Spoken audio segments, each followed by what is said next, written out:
Jon Antxordoki, Andoni Amunarri eta Xabi Otxoari.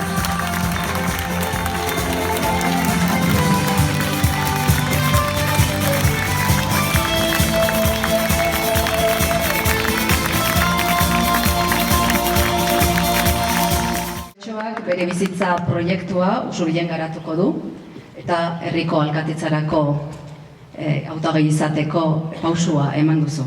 Aste honetan jakin dugu, azken hamarkada honetan Gipuzkoak 25.000 gazte galdu dituela.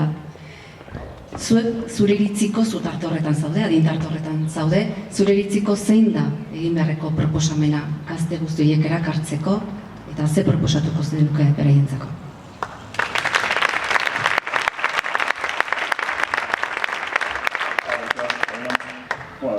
Lehenengo galerarien erantzun horretik, zeu jaten pixkat esatia, azten, hau telefono da, hor paretik ikusten dozuenak ikusten duzue pantalla bat, eta atzetik ikusten da benak ikusten da bera, kamara batxo bat zutez.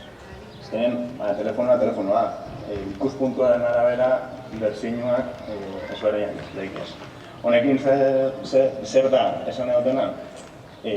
Notizia hori azte honetan irakurri hor, ez duzta eman denbora analizatzeko txosten guztia, baina notizia horrek behar, ikuspuntuaren kultsu bat badauke. Eta ja, hori esan da, galderari erantzunez, pixkat, Usurbilen beharra, gazteak, ni moduan, gazte asko gerturatu da Usurbila eta inguruko herrietara, eta hiru die, azpimarratuko nahuen jarduerak, baina eraman behar die hirurak batera. Ezin da izan bata bestea barik.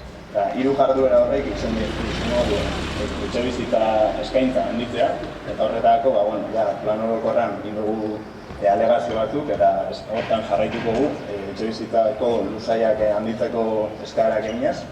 Gero, ekonomia jarduera sustatzea, horretako, gaur egun da zen industria guneak eraberritu ditugu, eta industria gune berri batzuk proposatuko ditugu eta enpresa teknologikoak erakarriko.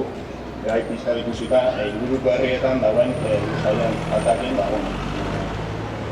aukera horreik aprobetxu duzute.